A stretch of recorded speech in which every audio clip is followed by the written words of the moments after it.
Hi everyone, my name is Devika and I'm your Techie Tantrika.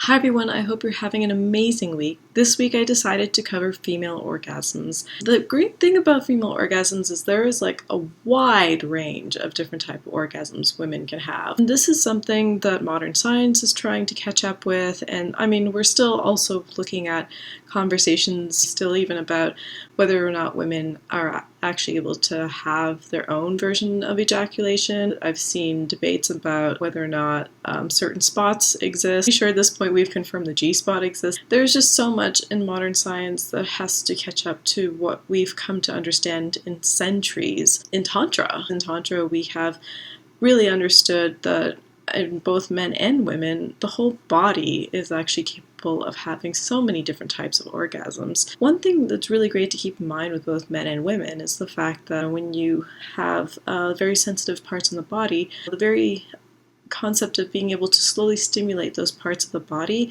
goes a long way. There's so many different ways we can touch different parts of the body. There's so many different types of things we can use. We can touch certain areas of the body with a firm touch, roughly, even if the other person likes that. Gently, we can use feathers. There's so many different tools. It's absolutely amazing what we're capable of. So with regards to women specifically, I want to talk about the three gates, which are actually talked a lot about in Taoist Tantra. Three gates are basically covered by clitoral stimulation, G-spot stimulation, and cervical stimulation. You don't really necessarily say that you have to necessarily stimulate a woman to the point of orgasm through clitoral orgasm. It's not the strongest orgasm a woman can have. It is a really great gateway, though, hence being at the first gate. The other thing to note, too, with the clitoris is that it's hooded and it's a small jewel-like spot, but internally it's actually wishbone shaped, and you can actually stimulate it even through the labia of a woman's vagina, or yoni as we call it in Tantra. So this is definitely food for thought. I always at least recommend 20 minutes of foreplay. Anything I think related to foreplay is great before having sex, whatever gender you relate to. With regards to women, this is really great though because it allows everything within the yoni to actually awaken and become stimulated.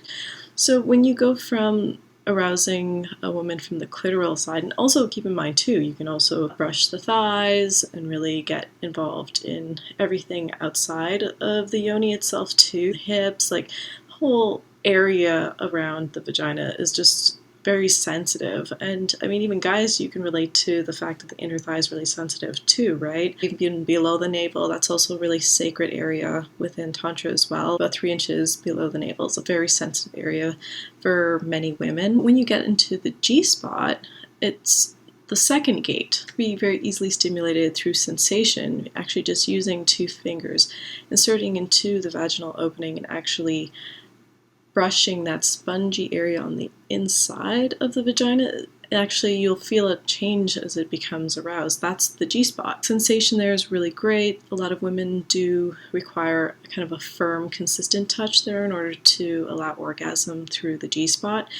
And the main heavy hitting, like most incredible spot after you activate the first gate and the second gate and you get to the third gate is the cervical orgasm. In Tantra, we see a lot of really mind-blowing, super emotional, very strong orgasms come from cervical stimulation.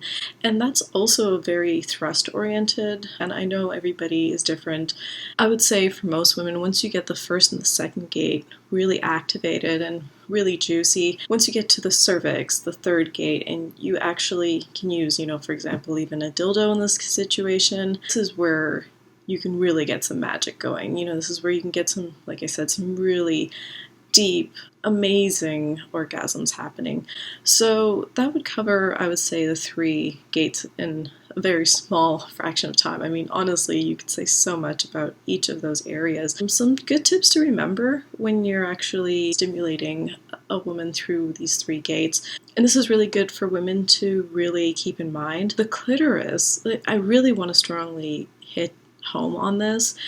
If you took a look at my review on the VESPER vibrator necklace, I had talked very briefly about this. You don't generally want the clitoris to get really used to heavy vibration from vibrators. What will happen is you'll start desensitizing the clitoris. The other reason why we also don't hit too hard on having clitoral orgasms is because a lot of women can usually have one at a time and it gets really sensitive after, kind of like a penis usually does after ejaculation. I mean, some women can totally have multiple clitoral orgasms, but when it comes to clitoral orgasms, varying touch, for example, like lightly touching, even teasing the clitoris is really great, but you definitely don't want to go too hard on the clitoris. If you are already somebody who has found that they've lost stimulation sensation in that area, it's really great to just go back to using fingers for a while. And I really recommend to you to check out my Tantric Self-Pleasure 101 video, because I do talk about